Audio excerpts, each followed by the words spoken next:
This week on a podcast from beneath, it's the Toxic Avenger. They're coming to get you, Barbara.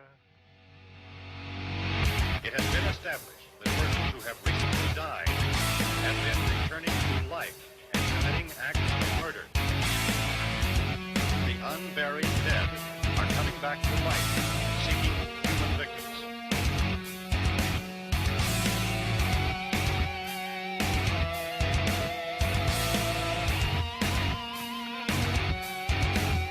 Mr. Poe, how's it going? I'm doing fantastic, man. I mean, it's I skipped a week. I went on a little mini vacation, and it feels like forever. And I miss doing this. So There you go. I'm happy to be back. Yeah, we all took a week off, so I know, dude. now we're back. Well, Oh, two hell yeah. of us are back. Two of us are back. Well, two of us. Billy, if you're listening to this, we're not going to review your movie without you. So you just have to be on here. I don't think That's he all. listens to the episodes, so we're good. Well, he better if he gets this. He needs to get this message. So have you seen anything new? Oh man, I've seen quite a few things. I checked out a movie. It's called Brawl in Cell Block 99. It was a good friend of mine on Facebook, Fred Aldman. He has that website that Critical Condition Online. But anyway, he recommended I watch it, and I did, and I loved it. Vince Vaughn's usually funny, and in this one, he's not that funny. It's a pretty serious movie, and the gore effects in it were pretty kick-ass. So I enjoyed that. Yeah, I think it's the same writer and director of Bone Tomahawk. Yes, it is. Which I think I've this seen, was and that's really good. This was before Bone Tomahawk, Was I it? believe. Yeah, but very good movie. I became a Patreon of Dustin Mills and got to enjoy some of his library of movies streaming. One of them being Slaughterhouse Slumber Party, which I enjoyed the hell out of. It's just it's a certain type of movie, man. It's just like it's campy, it's fun, Is that the one I've been waiting to see? Yes, it is. Oh, you bastard. I know, dude. Well, I became a patron, and I got into his library. I saw that one and another one called Snuff It, which is pretty fun. But yeah, Dustin Mills, big shout out to him. I mean, I like what he's doing. I believe he's coming out with a Slaughterhouse Slumber Party 2. Or actually, no, the newest one. He's going to have a Indiegogo, I believe, on Puppet Monster Massacre. And this was his first movie, but he's redoing it. And it's supposed to be a lot better, which I think he'll do awesome. I mean, I love the first one that he did, but this one, he claims that this is going to be a way better version. So Very I look cool. forward to that Indiegogo kicking off.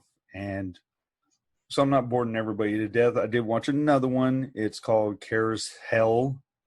It's about a unicorn that breaks off a carousel and goes on a murderous rampage. So, and that is on Prime. So I was entertained by it. It's funny. I was really impressed by some of the practical effects. Some of the acting is okay, but some of the acting is pretty good. So, but I enjoyed it. Carey's Hell instead of Carousel. Terrace Hill. Yeah, and it's on Prime, but I enjoyed it. So that's all I've. Well, I mean, I could tell you more, but that's pretty much what I'll mention on this go around. Well, see, now I'm like really. So you said he has you got to do his Patreon? Yeah, Dustin Mills. Yeah, it's on his Patreon. I think I pay like $5 a month. And you get access to all of his movies. Yes, access to all of his movies. And actually, Slaughterhouse Slumber Party is like a rental that you get for 48 hours. So, but the rest of them you can download for free. It's on Vimeo. It's his Vimeo library. Oh, okay. So, yeah. But you can just rent it off Vimeo too, right? Yeah, it's pretty much exclusive through Vimeo. But I mean, he also has some cool stuff. I kind of participated what I could. He watches some awesome uncensored anime and he has like a little, little group you get to chat while you watch it. It's pretty cool stuff, man. He's doing some good stuff. Maybe that's what we should do. We should have a watch along. That would be nice. Yes, if we can all get the schedules together. Because I've That got some what's it called? You I got forgot some what it's anime? called. No, I've got some royalty-free movies. Oh yeah, Public All right. domain. That's what I was trying to think. I've got some public domain shit. movies. Well, if you have public domain, we can do it on the Facebook group. Yeah, we could. Yeah, I'd like Hell to do like yeah. a watch along where Yeah, people movie can night watch with us. clowns, if you want to. Yeah, if that's what everybody wants, if all 24 of our listeners say that they'll do it, All then 24. we'll do that. Be something we can do. Yes, Watch a movie with us. It'll be fun. I know. Oh man, and I'm getting excited, dude. It's almost that time. It's almost time for Halloween, and it's gonna be great. So Well, it's not almost time. it is. It's only August. It's still early. Oh fuck, August. dude! It's already flown by. August is almost done. This will be the year where I won't mind that we're putting out Christmas shit in October just to hurry and get this year over with. Oh man, yeah. Well, I'm thinking we'll have some pretty cool stuff going on during the month of October because we are primarily a horror themed podcast. So Sometimes we're not. Sometimes Yeah. we're cussing Chris Angel's existence, but And, But yeah, that's pretty much what I got, haven't man. Seen, I mean, I've watched some movies. Yeah. I think a couple of them that we're going to review later, but I'll still go ahead and mention them. Okay. So I watched a really, really fun movie. I'm not even joking. I really enjoyed this movie. It's called Squirm, Uh huh. and it's about killer earthworms. And I want to say it was May. I want to say it came out in '76, I think you're right. which is weird because that's the same year I came out. Hey, same year as my wife. So there you go. 1976. Yeah, it was called Squirm. It was pretty good. I enjoyed it. It had that. Cool. It just had that like I don't know. It had some charm to it that I enjoyed. And one of the actors in it, like I guess I'll call him the main villain. It's not the earthworms or whatever they are. Well, you just have to watch it. I know. Talk I'll about have it. to watch. But he looked like it was weird because he looked almost exactly like James Franco. It was weird. I'll have to check that out. Then the other, and of course, that was on what did I watch it on? It was on Shudder. Okay. Then the other movie that I watched on Shudder was called, I can't remember. I'm going to say it wrong now. Beyond the Door, I think it's because it had two names. Like the name that's listed, I think was Beyond the Door. But when you watch it, the credits, the opening credits, it has a different name. Huh. It's basically it's a ripoff of The Exorcist. Ah, okay. Yeah. Which I think I explained it on Facebook as if The Exorcist was a really bad giallo film. But it's weird. It's because of the woman. I'll say it's a ripoff of The Exorcist and Rosemary's Baby because the woman is pregnant and the baby is what's possessing her. It's really weird. Yeah, it's really fucking. Even like her other two kids are like really weird. They even have like a reference of The Exorcist because her son drinks pea soup out of a can. With a straw. That's disgusting. Yeah, so it's really weird. Speaking of giallo, dude, I went through and I've been watching quite a few of those. I just enjoy the camera work and those movies are just great. I watched New York Ripper, which is one of my favorites. That's a good one. Stage Fright, which was pretty fun. I dug that one. And what is it? Black Lace and oh my god, I can't remember the name. Black Lace and something. And someone that watches giallo and listens to us will know exactly what I'm talking about. But anyway, that one was.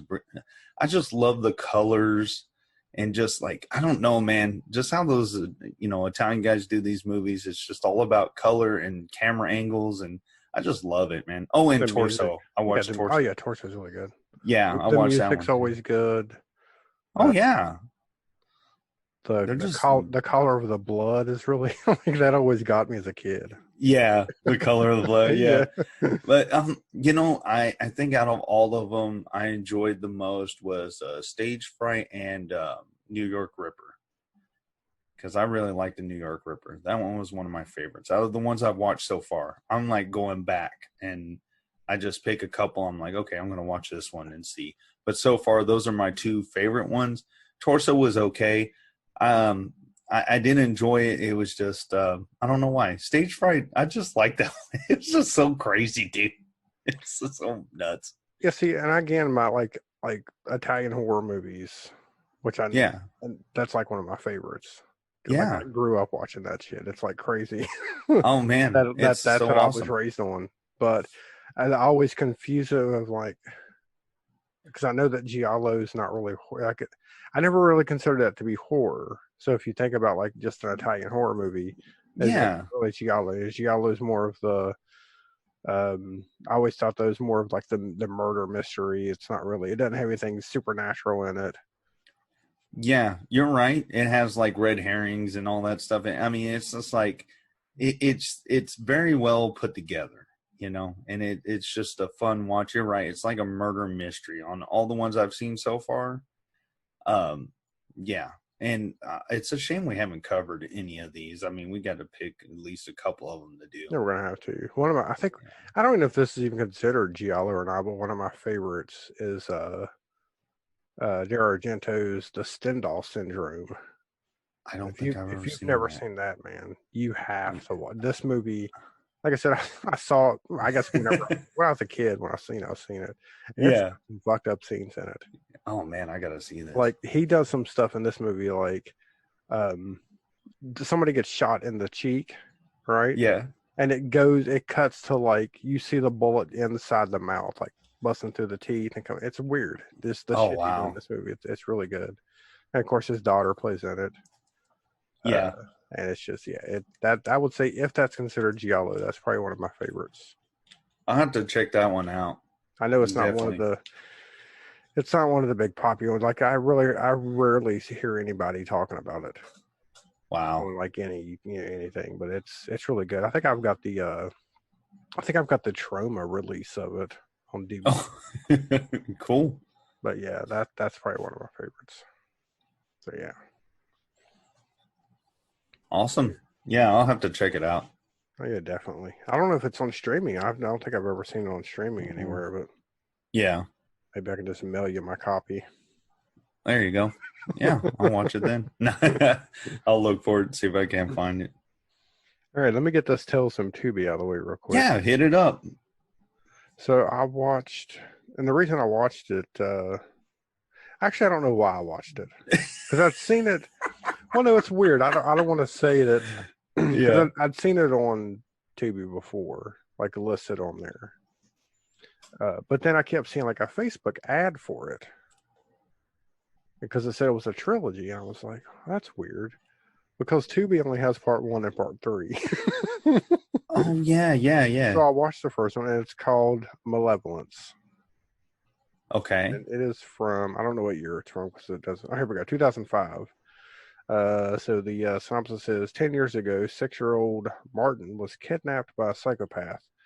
Now some bank robbers are about to cross paths with the disturbed young man. Oh. So it was surprisingly good. I really enjoyed it. But like I said, it's a trilogy.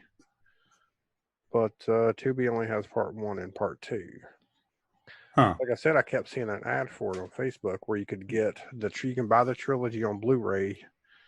It's like dirt cheap. I'm gonna say it was like $25-$30 for all 3 movies, and they're autographed by the director. So, oh wow, that may be how the way I'll see part 2. Cool, because it stars the girl that was in Texas Chainsaw Massacre. I don't know which one it was now. She was also in True Detective season 1. Oh, yeah. I keep wanting to say Dario Argento, but I know that's not right. No. Oh my God, I'm drawing a blank. I see her blue eyes right now. Yeah, but yeah, she's in part 2. Oh, damn. That's the And one I just can't mentioned her find. not too long ago. Damn it. You did. My brain. I'm sorry. I can't remember. I don't know. Anyways, but she's in that one. Oh my God, it's gonna drive me nuts. Yeah. Well, we'll definitely have to check that out. So those are on Tubi, right? Yeah, well, 1 and 3. One and not part 2. Not part 2. If you want part 2, you got to buy the DVD or the Blu-ray. Alexandra Dario. There you go. go. Damn it. That's who it is. Go. Yeah, that's who it is. Sorry, it just popped in my head. Yeah. Oh, I thought you were going to say something. You had like a big inhale, like you were gonna. No, I'm good. No, definitely. We'll check it out. All right. So, you want to do some weekly world news? Yes, we'll do some weekly world news. Like I was telling you before, usually I read the weekly world news off Twitter, but it seems our Instagram's a lot better. So we're going to go to the latest couple of issues. The first one I'll read off is the League of Disappointing Gentlemen make their presence known at Sturgis. And if you can see, I don't know if you can see, they look like dorks. And they're telling it's too each other. blurry. I can't see it. Yeah. But anyway, they're too dorky. And then one says, "Good grief, fellas, 6 feet." It's so stupid. You should have done a screen share. I know. Oh, man. We're not that advanced on this show. Come on. Well, yeah, we are. I've done it before with my phone. Oh. I don't know how to do it. Maybe it's just operator error. We'll do that. But anyway, the next one is I Survived the Wave from Hell. And it just shows this guy on the surfboard, big old wave from hell. And then South Carolina fisherman catches mango shark using pop rocks. Oh, that's interesting. It's an interesting bait to use. A mango shark? Yeah. Or mako. Sorry, mako. Okay. I can't read worth of shit right now. And next we have Bigfoot. Uh-oh, he's back. Bigfoot says, "Bring it on," ready to debate Pence and Harris. So he's ready to go to bat there. All right. And then Putin spotted riding a jet ski on the Potomac River, which is announced Halloween will not be canceled. That makes me feel a lot better. Okay. That the witches, yeah. I don't know what that. I think that last story ran together a little bit there. Which one? You said Putin was riding. Oh yeah, he riding a jet ski, and then I read another. Sorry, and then the other story is, which is announced that Halloween won't be canceled. Okay, I thought you said that Putin was riding a jet ski on the Potomac River, which means the Halloween wasn't canceled. That makes a lot more sense, right? That's a lot better story. That's what I thought you said. So Putin riding a jet ski means that Halloween will survive this year. Okay. So there we go. That's about it. That was all right. Well, I've got something here I want to talk about real quick. Share it. So I don't know. I may have mentioned this before, but Josh Graves is working on a new film, and it is called "The House That Eats Flesh."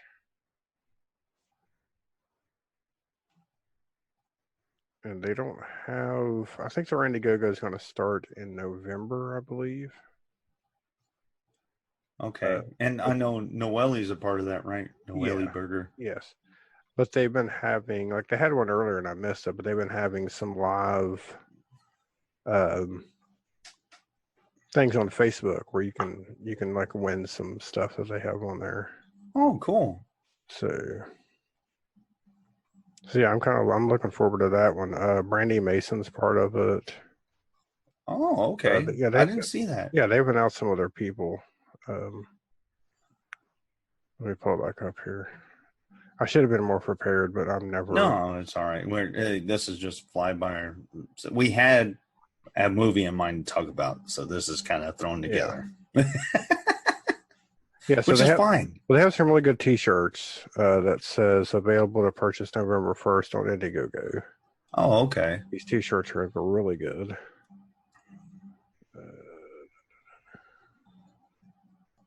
Yeah, I was just trying to find.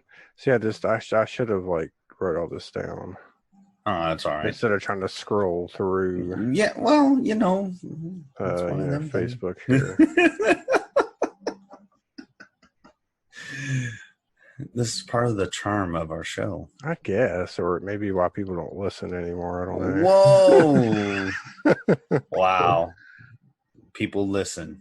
Trust me. Even if I had to go pay them, I guess $1 a that's piece. what we'll start doing. Yeah. But so I'm pretty excited for that one.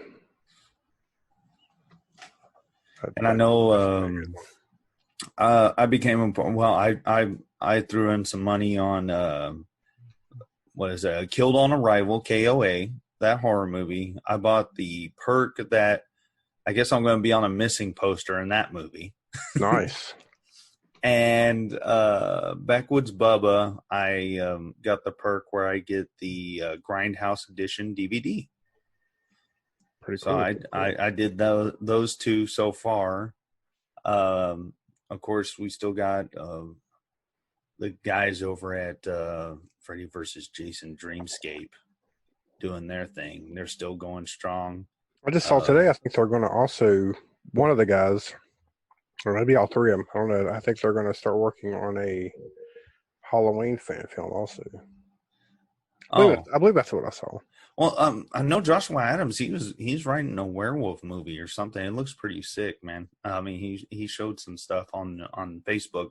It's been a while, but I know he's working on something like that. He's writing it out right now, but this looks like it's going to, what I read, it looks pretty, sounds pretty good. Cody Huskins still doing his thing with his mask and everything. Cool shit. I think the Michael Myers one, I really enjoyed. I saw like a live stream of his, and it was really cool because he was showing the mask from the 2019 film. 2019? Is it 2019? Yes. Okay, good. I get my years mixed up sometimes. I was thinking 2018. But anyway, he did that mask, and he was doing the coveralls to match that. And then, of course, Blake Best, the man, selling his books, he's doing that thing. He's always on live and talking to people and everything, keeping everybody up to date. So I wish all those guys good luck, man. They're always hustling. And Bloody Summer Camp is I think they're doing awesome. They did a couple of weekends of shooting, and I think they're almost done. I believe they are. I don't know. I believe they are. I believe they're finished shooting, I think. I'm not for sure. Okay. So hopefully we can get them back on and talk about. Oh yeah, most definitely. And of course, Don't Fuck in the Woods 2. That I believe that's in the editing stages, and looking forward to having Sean come on. Right, Mr. Sean Burkett. All right, I'm going to jump back to my. Sorry. I'm going to jump back to my Tales from Tubi real quick because. Oh God. Well, no, I pulled the website up here because I just want to get this right. It's okay. Do your thing. I'm gonna because the URL kind of runs together, so I'm just gonna like tell you what it is. It's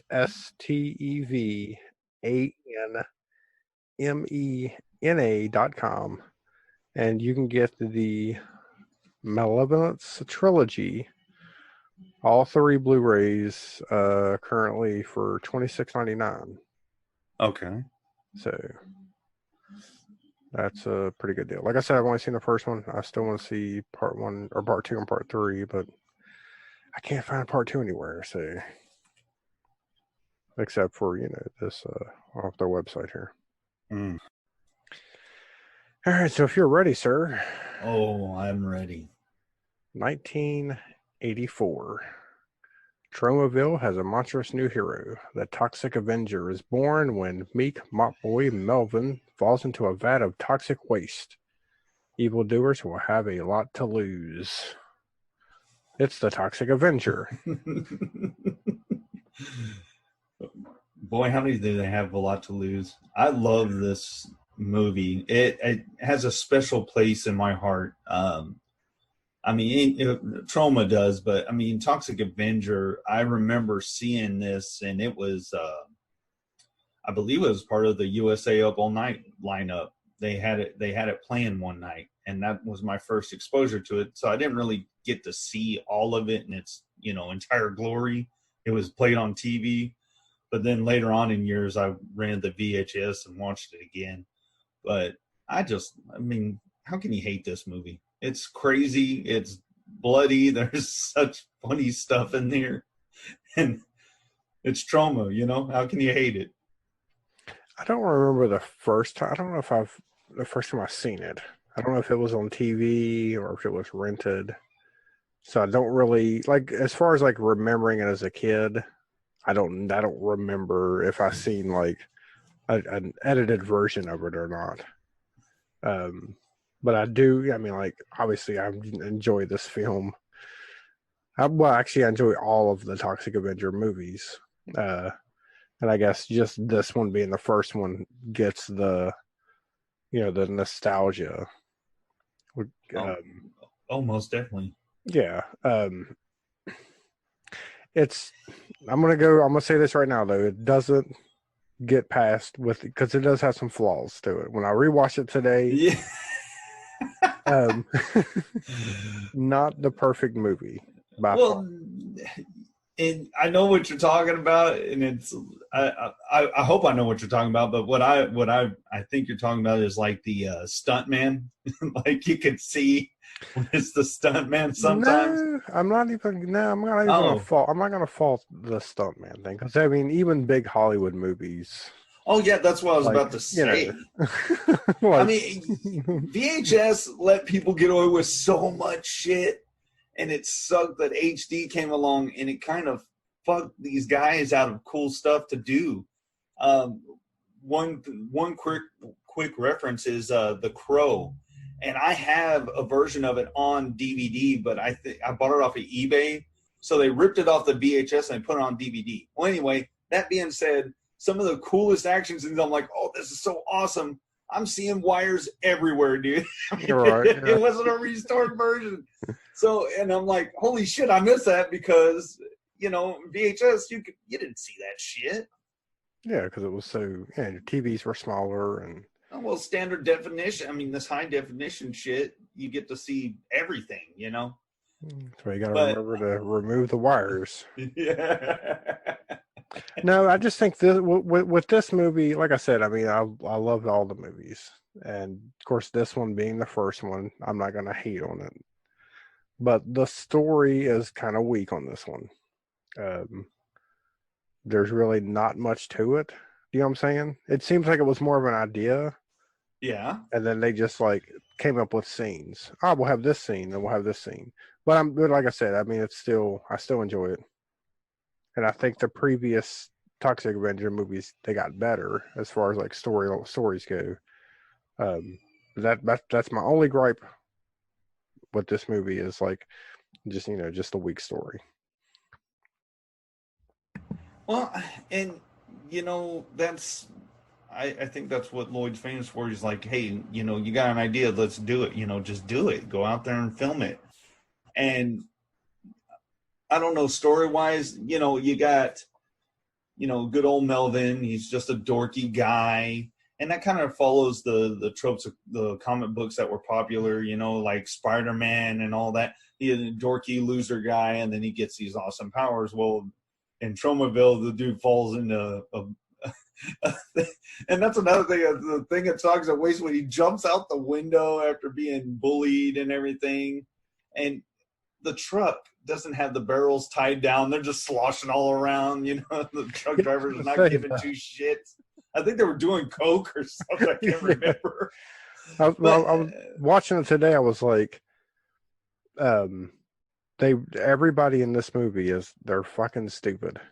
Oh yeah, And it's their fault that bad shit's happening to yeah, exactly. And you know, I really give it to, you know, the actors in this. You know, the acting's not horrible. I mean, they just, hey, go for it and go over the top and be crazy. You know, like I don't remember the character's name. The lead psycho, the boyfriend, them. huh? Bozo. Yeah, both. Yeah, he was really good at just looking at the camera and screaming. Yeah, he looked at the camera and screamed, but He's stressing me out, Julie. Yeah, but the scenes, dude, I mean, I remember seeing that, you know, a long time ago. You saw these crazy asses and they're driving that in that car and mowing people down, and then they have the little stickers on the side with X's through like different kinds of people they ran over. Yeah, that was when I was watching it today. I was like, oh yeah, that was from another movie. What was it? Death Race 2000, where you Yeah. get points for running over, you know, different people in your car. Yeah. And of course, Death Race did come out way before that, I believe. Oh yeah. But how the gore in it and how he had, you know, like the scene with the little kid getting ran over, and they hit him with the car. He's crawling along. They back over his head, and how like the gore effect and everything, the practical effect on that. I thought it was pretty well done for the time that it came out. Oh yeah, especially considering that it's just a watermelon. Yeah. With a wig on it. It looks really good. Yeah. I mean, obviously they filled it with like meat or whatever. Yeah, it was carrot syrup and red food coloring. There you and go. Of course, you already got the melon part of it. But yeah, when it busts open, it definitely looks good. And of course, they pan down the body as it's laying there twitching. That was a nice touch on that kill there. And people do die, in pretty much every trauma movie I've seen, someone dies in like over dramatic kind of way, but it's part of, I guess, the charm of this movie for me. Oh yeah, I'm not faulting the guerrilla filmmaking or the no. I mean, that's hey, how are we gonna do this head squash? Well, let's just grab a cantaloupe and do it. I'm not faulting for that. That's the charm of these films, and that's the charm of like Trauma just saying, hey, we want to make movies and we're just going to do it with the least amount of money possible and still put out a good.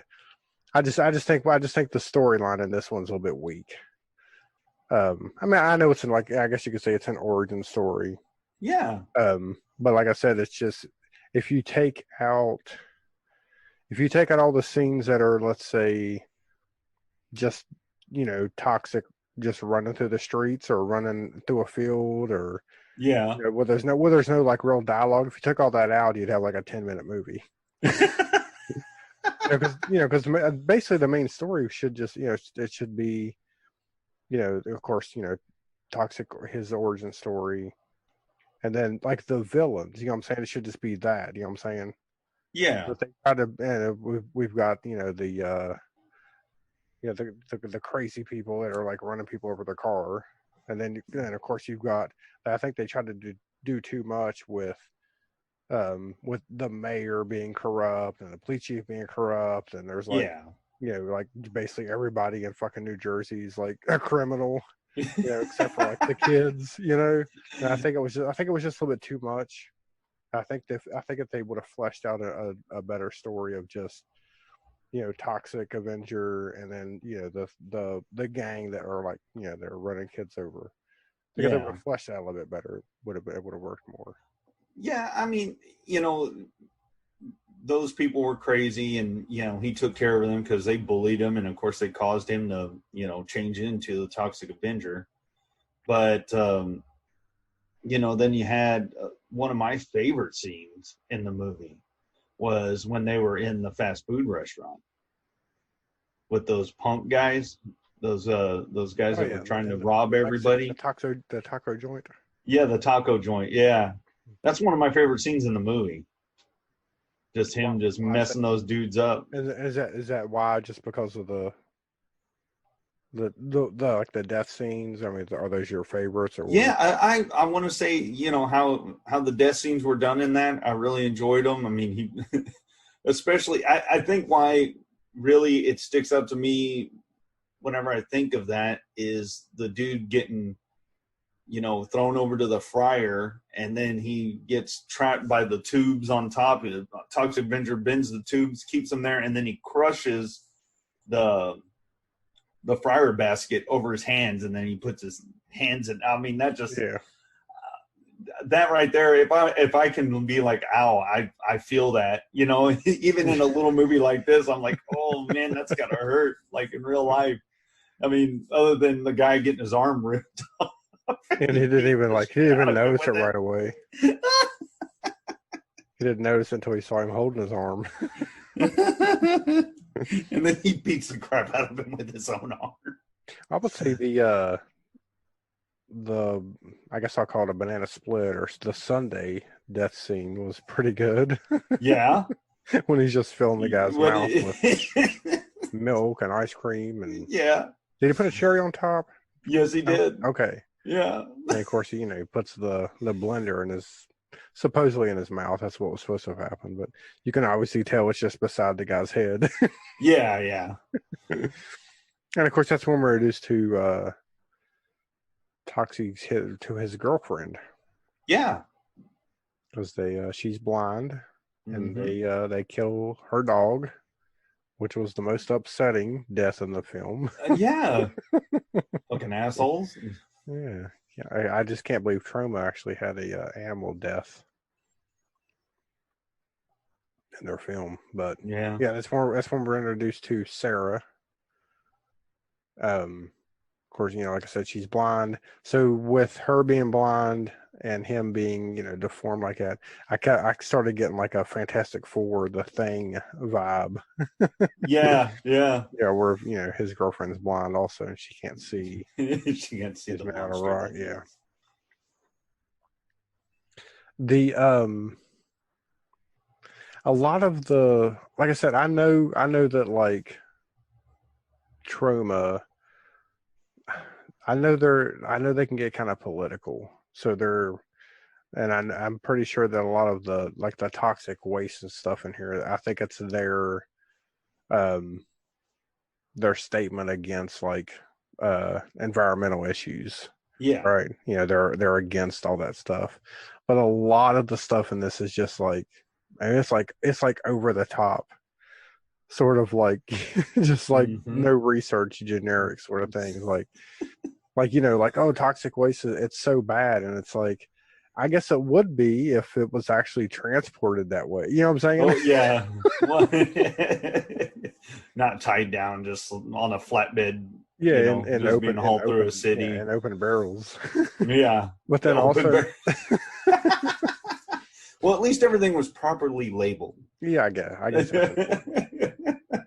But then another thing that got me too was like whenever they were doing like when they were showing like the drug dealer in the gym. And oh yeah. So you know, when we first see him, of course, again, it's just a montage of like, you know, a guy like giving him money, and he opens up his locker and it's just like full of drugs. He's got a bong in there. And he hands him like a bag of, you know, joints or whatever. And I'm like, well, who buys joints, right? Yeah. Like I'm assuming like you just buy like a bag of weed. I don't think they don't come pre-rolled. And then the other girl's buying drugs, and he just hands her like 2 syringes, and I'm just like, it just seems weird. It's just like we know drugs are bad, but we don't know a lot about them. So here, you know, this is just what we've seen like on a fucking Nancy Reagan commercial. Yeah. We're just gonna do that, you know. You know, people they use syringes, you know. Carrying syringes to the gym like nothing. Yeah. Yeah, it just seemed generic. It just seemed like we need bad people in this movie so Toxic can kill them, and that's, you know, it just seemed kind of generic. It was still fun though, but and then like, you know, when he comes in, because the drug dealer, he's for some reason he decides to exercise, or he gets on the leg machine. And when they're in Toxic, I guess I'm assuming, I can't remember. Like I was thinking about it today because there was a scene where I don't know, he's like walking on the street, but he's got like a trench coat on and the sunglasses, and then like all of a sudden he just like rips off everything off and throws off the sunglasses. And does he have like a sense? Yes, He he like does. okay, that's what I was trying to think of. Yeah, So I'm he assuming, senses evil around, then he yeah. has to destroy it. So I'm assuming that he sensed that guy was selling syringes to that woman. Yeah, he's like, "Oh, drugs," and goes in So, and yeah, so when he comes smashes in, that then, guy. yeah, well, the funny, I guess the funny part about that scene is just the camera going through the gym and everybody like reacting to the camera and running away. Oh yeah. It's just, just like I said, just cheap. These people aren't actors, they just tell them you're just gonna look at the camera and scream and run away, and everybody tries to try to do it to be funny. You know what I'm saying? They're doing like that running in place, fucking Scooby Doo thing. But yeah, he crushes that guy's head with the weights. I guess actually the two poles that the weights are attached to go through his eyes. I thought that was a good, pretty good death scene there, which I think was actually copied in a movie after this. It might as well, yeah. I may have even seen a couple of movies that done like a head squash with the, or somebody killed by like weights. I know that Death Spa had one, but I don't know if Death Spa came out before this movie or not. That's a good question. And I think they done it in one of the Final Destination movies too, where a guy's killed by a weight bench. Yeah. Which was a good imaginative scene, I think. I mean, it was pretty cool. That whenever you mentioned the mayor, I realized that guy, that actor, is that Will Sasso? No. Okay. No, I can't remember his name. Pat Ryan is his name. Pat Ryan, R.I.P. But he wasn't. I think he was in the other Troma movies as well, and then he was in one of my favorite movies, Street Trash. Yes. Yeah, that's actually when I'm looking at, because I have the Toxic Avenger IMDb pulled up, and his photograph is actually from Street Trash. Yeah, the creepy pervert guy. Yeah. For some reason, I just kept thinking he looked like Will Sasso. Yeah. So the entire time I watched it, that's all I was thinking of. But yeah, what about the? I didn't like the girls in this, like the girlfriends of the two psycho dudes. And they were couldn't believe they were that psycho. They were like over the top. Like these guys were like over the top psycho. And what was funny too is like, so, I mean, like like we said, the Bozo, which is the main villain, he fucking hated Melvin so much, right? Yeah, like, he can't enjoy a fucking hot tub without looking at Melvin and just like losing his fucking mind. Like he's so mad at little dorky Melvin for mopping up, and I'm just thinking. I mean, that was like, and like these guys are really over the top crazy. You know what I'm saying? Yeah. So I mean, to the fact that they're just we just run a kid over with our car for fun. Yeah, this is our activity after we work out. We go and kill people with our car. But the scene whenever they trick Melvin into making out with a sheep, yeah, and he jumps out of the window, they're like freaking out that he's like being like melted by the toxic waste, and she's like, "Oh my God, he's really hurt," and Bozo's like, "He's just joking. He's just faking it. If he can't take a joke, then fuck him." And I'm just like, well, these are the same people that just ran over a kid, and you know what I'm saying? Like it just didn't match. Like this they did their, but yeah, these were like the most psycho people, in any movie. Oh yeah, like over the top psycho. What was the girlfriend of the other guy? I'll call him the Corey Feldman wannabe. Yeah. His name was Slug. Yeah, Slug. His girlfriend, whenever she had those Polaroids in the sauna and she was masturbating to him. Oh yeah. Well, of course, when they were first looking, I was like, "Oh, this new camera is great. Look how it brings out the red." Yeah. Because they're like, they're photographing their victims after they run them over. Yeah, and then I don't think she died. I think he just put her ass on the rocks. Yeah, there And was just when I was looking for information on it. So yeah, she just got injured. Basically, he just burned her ass on those rocks and other places. I would imagine oh yeah, yeah. that I'm not going to talk about. Yeah, but supposedly she lives, and Julie, which he has her trapped in the basement he has the scissors. I guess he Yeah, yeah. he supposedly just cuts all her hair off because I guess those scenes were kind of, I guess, deleted. But later on, there's a scene where they're in the police station, and both of those girls you can see them in the background, they're fighting. But that one girl just has like bandages wrapped around her butt, and then the other girl's bald. So Yeah. they do survive. They just, I guess they just didn't. I guess those scenes got cut or whatever. I guess they needed to die just like their boyfriends did. They were Yeah. just as psycho as they were. Now, I don't remember how. I know how Bozo died. I don't remember how Slug got killed. I'm trying to remember too because I watched this movie yesterday. Oh, he just got he was choking him. Remember they were in the car. Yeah, He throws okay. him out of the car, so he may not have died either. I don't know. Oh yeah, yeah, you're right. He just threw him out of the car because Toxic jumps on top of the car and they're speeding around and Yeah, and then okay. Yeah, because that's when all of a sudden the car had handles on top Yeah. that he could hold on to. Oh man. Yeah, it was a good. Like I said, like that. I mean, it was just It seemed like a scene that went on a little bit too long because I guess they thought, hey, we've got like 1 day to film this driving scene. Let's Yeah. really do all we can, and they just put all. I think they could have cut a lot of that down because there was just a lot of it. Just that guy, Bozo saying, take the wheel and or whatever. And it was just like, you could have cut some of that out, and it would have been, fine. But I don't think this was. I mean, this was technically not.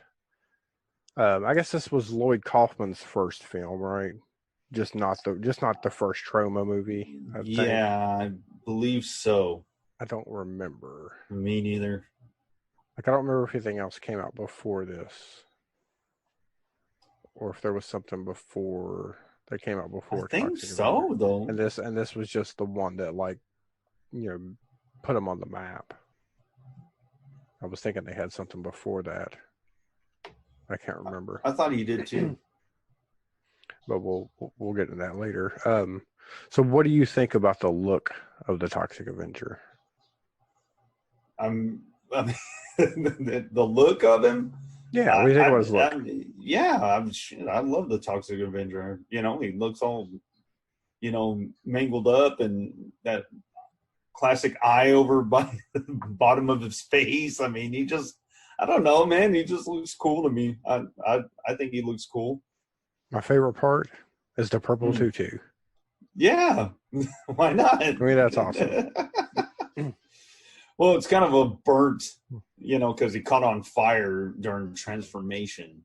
So yeah, well, he caught on fire, but then when he gets back to his house, he's not burnt anymore, which is kind of weird. Which again, to me, just seemed like hey, we got 1 day, we can do we can burn somebody. Okay, we'll do it, and then just didn't match with whatever they had either previously shot or they just didn't. They decided not to go with that later, but. Shoot, man, that's something to pick the brains on the people that made this movie.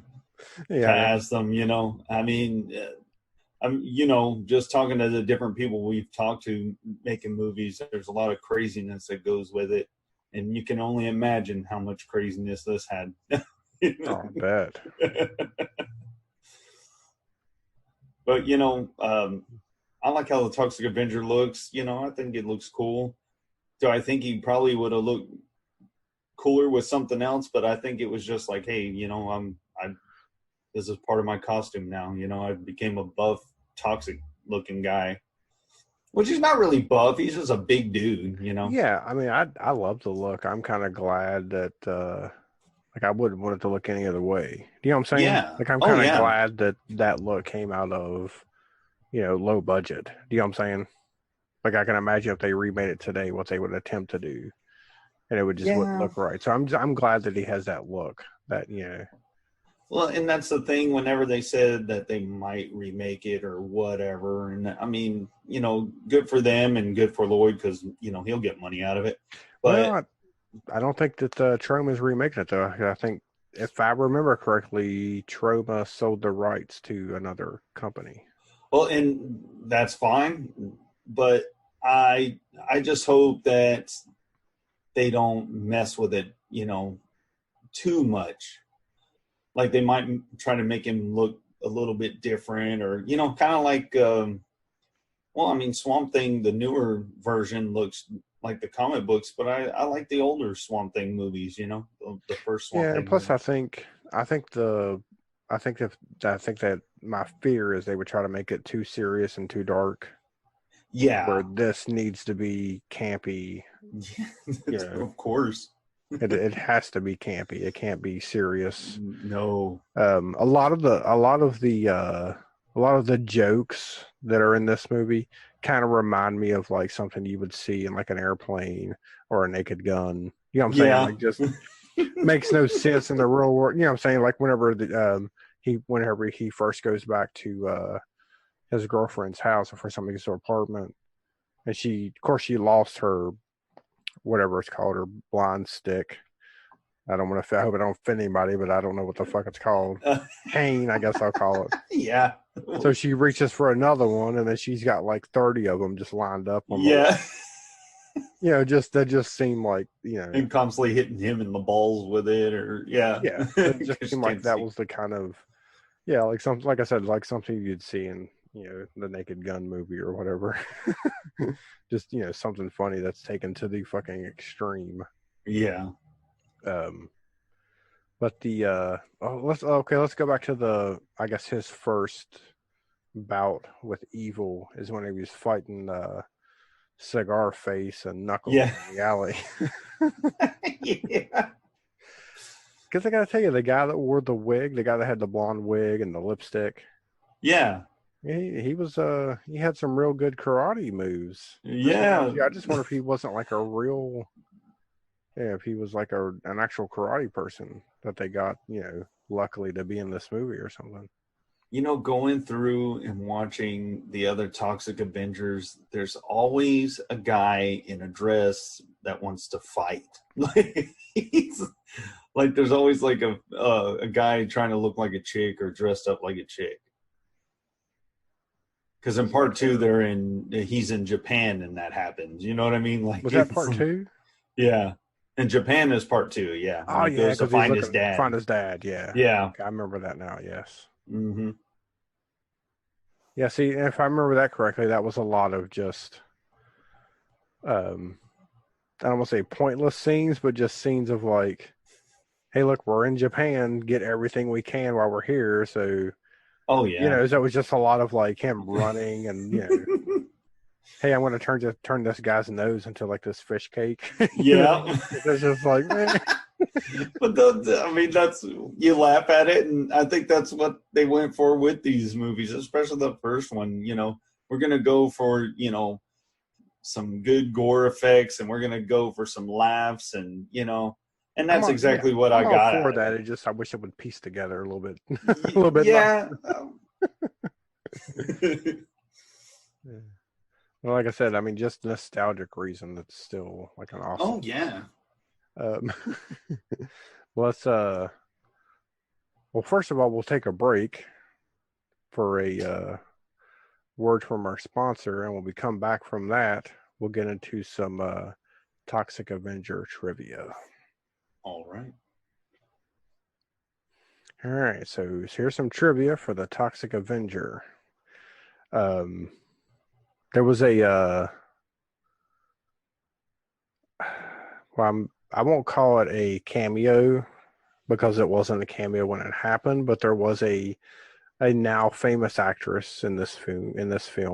Do you know who it was? Oh my God.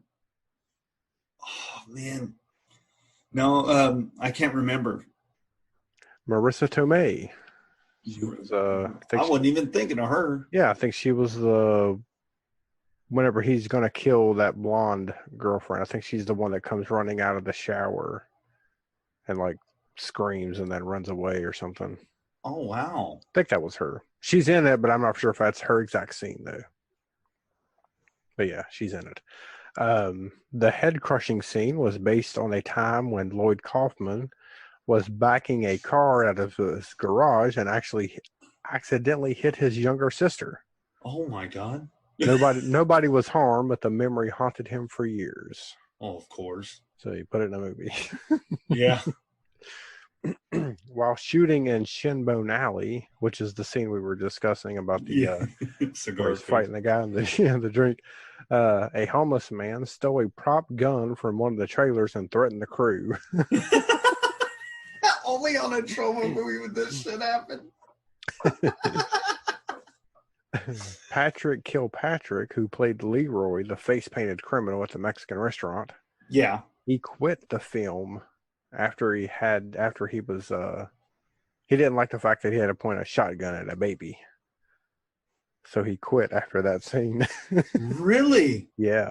Holy crap. I remember seeing that on the I used somewhere, I think I still have it, but I used to have the Toxic Avenger box set, and it was autographed by Lloyd Kaufman. Oh my God. And I think I remember seeing something like that in like one of the behind the scenes. That's crazy. No, I mean, I kind of get why, but I mean, of course it's movies. I mean, yeah. Well, Hopefully didn't kill anybody in this movie. All right, yeah. Because that's one thing trauma is all about is, people's safety when making the film. Yeah. They have it like they hang it up everywhere every time they're making a film. Yeah. You got to respect people's safety and all this. I can't remember exactly the entire thing, but it was pretty prevalent in Terror Firmer. Yeah, well, that's what made me think. Yeah, but that's like real. That's like that's how they really are when they're making their films. Wow. The violent-looking crushing of a child's head in the movie was accomplished by injecting a melon with corn syrup, red food dye, and a wig was placed on the melon and was fitted onto a dummy. Though cheap, the effect is highly unsettling. Like I said, I thought it worked. Yeah. I thought it was great.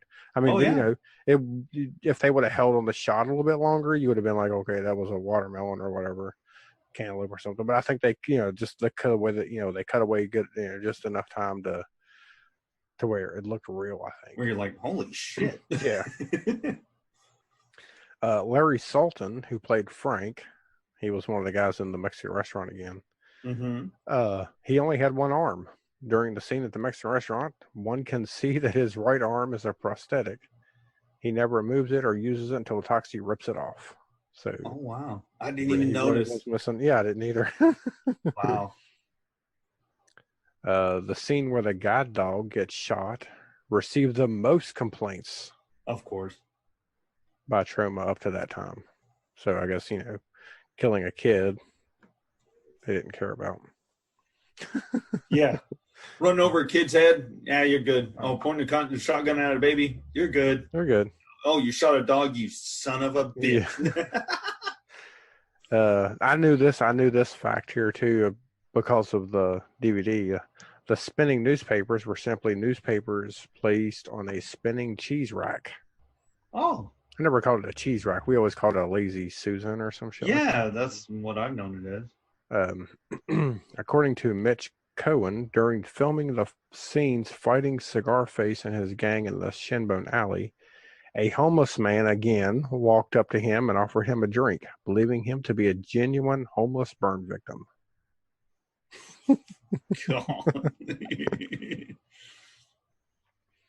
The sheep that Mark Torgel has to kiss was infested with lice. Oh no. But he did not find out until the scene was shot. By the way, that sheep you were hanging on and kissing had lice. That kiss, that sheep had herpes.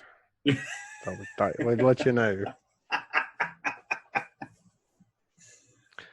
During the car wreck scene, the stunt car was rigged to allow the vehicle to drive straight with the gas pedal to the floor.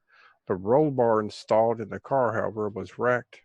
When the car was flying off the cliff, it almost killed the stunt driver who was driving the vehicle. Wow. Yeah, that was a pretty brutal scene, like going off the cliff like that. I mean, that looked like, you know, Yeah, I looked mean, pretty rough. I can't imagine. When I remember watching, I was thinking, I was like, I wonder if that's just dummies in that car, but I guess it was a real person. Oh, wow. Driving it off the cliff. The monster Melvin turns into was never actually referred to as the Toxic Avenger by any actor in the film besides the narrator. They did not have a name for the character as the film was being made. This is proved further by the kids in the film wearing t-shirts that say, "I love the monster hero." Yeah. Hmm. Huh. There was also a lot of scenes where he's talking and they don't show his face. I just wonder if they had to do a lot of overdubbing because of the mask or something. They probably did. This during pre-production, there was another actor that was supposed to play Bozo, and that was Vincent D'Onofrio. Whoa. Prior to filming, D'Onofrio asked for a slight raise and was instead fired from the movie and replaced. There you go. So, tip to everybody wants to get an acting job with Troma, don't ask for more money. Yeah. If you want to be in their movie, just take what they pay you. Jennifer Baptist, who played Wanda, and Robert Pritchard, who played Slug, fell in love on the set and ended up marrying and later divorcing. Oh, wow. And then, of course, they played a couple in the film. So, yeah. The scene where a toxic waste-drenched Melvin soaks in his bathtub was largely directed by Mark Torgel himself. The water in the tub was ice cold, and attempts were made to warm it up. Ultimately, Torgel chose to bear the discomfort and get the shot finished. In addition, the special effects makeup, which took 6 hours to apply, became stuck to his skin. He ultimately had to be taken to the local YMCA and soak under the showers there until the material peeled off. Wow. So that's got to be the hardest part of, like, I would say, independent filmmaking. Is like doing everything like that. The location used for the Mexican restaurant is now a Popeyes in Rutherford, New Jersey. I may have to go up there now. I know, right? Go do Popeyes. Yeah, do like a location tour. Yeah, so here, this is what started, I guess, Lloyd Kaufman's career.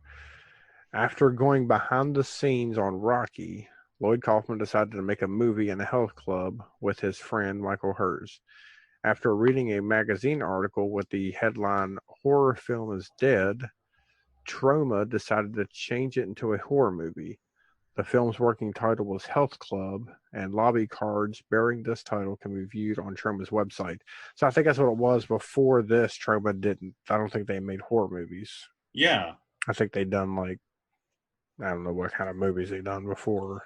You had some Probably like comedy, squeeze play, and comedies and sex Seduction comedies. of a Nerd, and Kevin Costner, he got started in one of those films.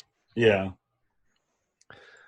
Now I didn't realize this. So I guess the scene where the mayor, I'm assuming it's when he's getting a massage, right? Yeah. He's laying on a gigantic sandwich. I didn't. He was eating a sandwich. Yeah. But I guess he was also laying on, and that's what he was eating, right? I guess so. I didn't realize that. Well, I only bring that up because reportedly that's the same sandwich the crew was eating. Oh. This sandwich is salty. Yeah. Although he would become Melvin Junko in later movies, the character's original name is Melvin Ferd III.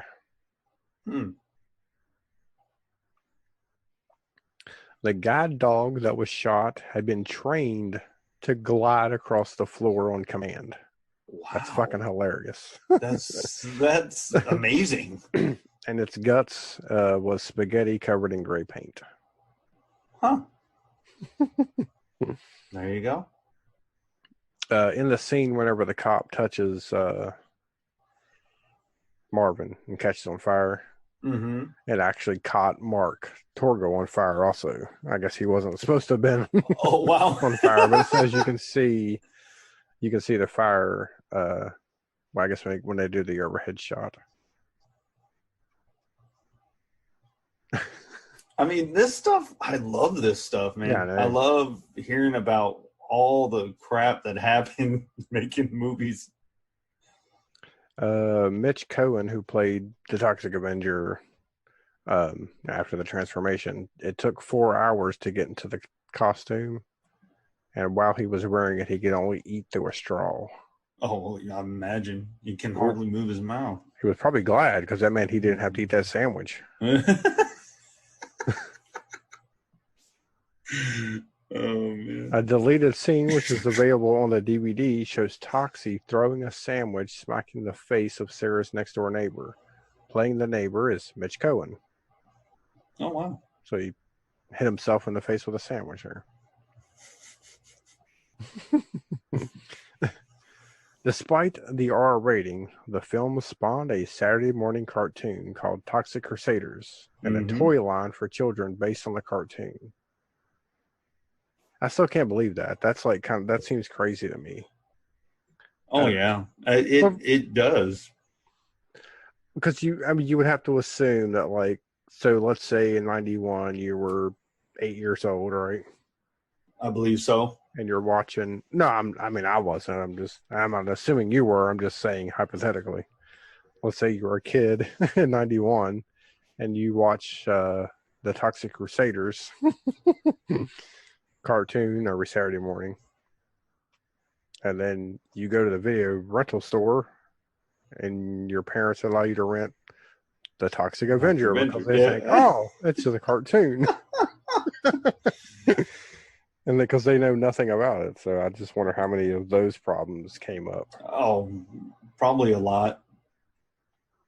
But of course, if you think about it, I'm assuming this would have been after. No, well, this would have been before the Toxic Crusaders. But there were two other. No, I'm saying there were two other R-rated properties that also got cartoons. That was Rambo. Rambo had a Saturday morning cartoon, and RoboCop. Yeah, also had. So I mean, of course, those cartoons would have came out before Toxic Crusaders. Well, see, like 91. Like back in the day, I remember because I forget how old I was, but I remember seeing Arnold Schwarzenegger freaking figure that a neighbor kid had, and it was from Commando. Commando's rated R. Yeah. During that time, I guess like they, hey, how can we get more money out of these? Okay, these kids can't watch the movie, so we'll do the cartoon, or we'll just have action figures made after the movie. And that's exactly what they did. And it's weird. I started thinking about that when you said that. I'm like, holy crap, I remember seeing that. Chuck Norris, he was in a lot of rated R movies back in the day. He had a cartoon was his movies really R-rated though? Like, just thinking back, I know they probably had death scenes or whatever, but I don't think there was a lot of swearing or nudity in his film. No, I think it was more of the violence factor in his. Yeah, but you're talking about 80s though. Like, we weren't worried about violence back then, like we are now. Well, like, Tipper Gore was. Back then it was that's what they were worried about, was swearing and and swearing. Like, we didn't care about violence was fine back then. Well, here's another, just I guess to get off topic a little bit, but this, like, after Star Wars had success with their toy run, Kenner was like, well, we got to jump on this now. I'm saying, well, what else can we do? Yeah. So they released Alien action figures in whatever it was, 79. I would love to get, because this was like a like a 14-inch xenomorph figure that they released. Of course, nobody bought it because kids didn't watch it. But I mean, I would love to have one of those. Yeah, kids didn't know what it was. We're like, that's a weird looking whatever. It'd be great. I mean, it'd be like if growing up, it's like all of a sudden there's a Hellraiser cartoon on Saturday morning. The adventure of the Cenobites or whatever. It'd be awesome. Fighting evil. Yeah. The Hellraiser mobile and all that. But watching a lot of these movies, like you said, it kind of goes along the line of what you were saying, is like some of the stuff that was rated like PG-13 or rated R. You look at like, I saw Batman Returns not too long ago. That movie should have been rated R because of the undertones in it and because of the violence in it. I mean, penguin biting off a dude's nose. Come on, man. And that's rated PG-13. Yeah, but what's it showed? I mean, like, I'm saying, like, you don't really see the nose come off or... It's a disturbing scene. He bites his nose, dude. I mean, and Penguin is causing problems and he's a pervert and making innuendos to Catwoman and shit. I mean, this wasn't, your 1960 whatever Batman. And what shocked me is when I saw it, I'm like, this shit was rated PG-13. But when I was a kid, all I cared about was Batman. Like, oh, look at him. He's kicking the bad guy's ass. But as an adult, you're like, holy shit, how did this get past everyone? And Toxic Avenger, yeah, there's cussing and nudity and violence and gore and all that. So that's legit. But I don't know, man. The rating system's weird. I watched a movie that was from the 70s. It was PG-13. What was that? Vanishing Point. It has a naked chick on a motorcycle. Yeah. Butt ass naked. It's just different times. Isn't it? I know, but that's what I'm saying. Like, that's just how it rolled. But anyway, back to the Toxic Avenger. Did you have any more trivia? That's what I was looking at here. Let's see. Where did I leave off at? I don't think there's anything else really interesting. Okay. Well, I mean, all of that you read was interesting to me. I know you like that kind of stuff too, to figure out how they did stuff or the heartaches and headaches they went through to get the scene done. And I think if more people took that in consideration, they wouldn't dump on as much as they do. You know what I mean? Right. And like I said, I mean, like I said, watching it when I was younger, not a kid. I mean, I don't know. I was probably pretty young when I first seen it, but I don't know. At that time, I was just watching a movie, right? Yeah. I didn't care. I wasn't. So watching it now, I'm just, I just start noticing like, and the story's kind of weak, and it just doesn't really make sense or whatever. And I kind of see that was just sort of an idea that they had, and they just sort of like just threw scenes together. But I'm still, that's the only thing I'm going to fault. I still love it. Like I said, the movies got progressively better as they made more of them. And I can't wait to talk about some of the other Toxic Avenger movies. Oh yeah. But yeah, this is still any other trauma movie too. Yeah, I mean, like I said, this is still like still one of my.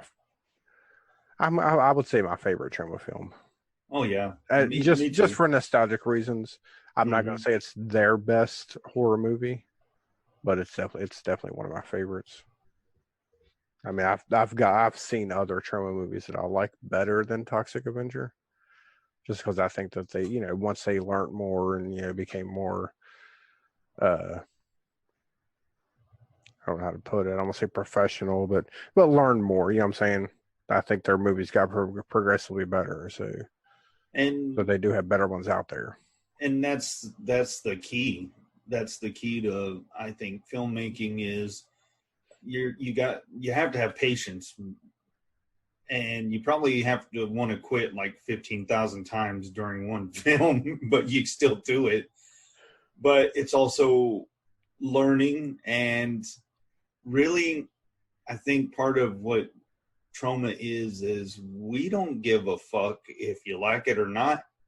We're going to make this, and if you watch it, you'll either love it or hate it, but we don't give a shit because we're going to keep making stuff. And I think that's why they're still around. That's why I think they have the big cult following they have, is because that's their attitude. And I think if more people had that attitude, they wouldn't give up. They would just make something cool instead of being like, oh, well, this movie doesn't have, you know, Brad Pitt or whoever in it. But like you just said, Marissa Tomei was in Toxic Avenger. I know James Gunn was in several, I believe in a couple of Trauma movies, and he's a big freaking director. I mean, Guardians of the Galaxy. I don't know if he was in, or he was part of making these I think movies. He directed Romeo and Juliet. Yeah, he may have written and directed it. So, I mean, everybody starts somewhere. That's what I'm trying to say. Oh, yeah. Like we said, Kevin Costner started with Trauma. Yeah.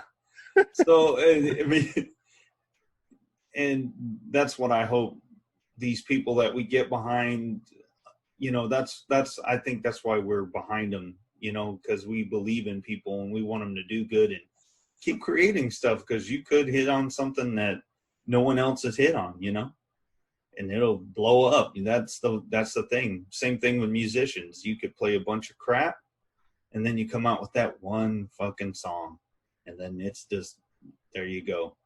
That's what I hope to accomplish with this show. Yeah, that's true. But I think as long as we keep talking about what we love and what we, you know, like movies like this, you know, just coming honest with it, you know, don't try to sugarcoat it. But I think we covered it pretty good. And I want to do a rating, but I kind of don't, because it's a Trauma movie and I love it. So yeah, I don't think we should. I don't think we'll do a rating. We'll just no, because it's in its own league, man.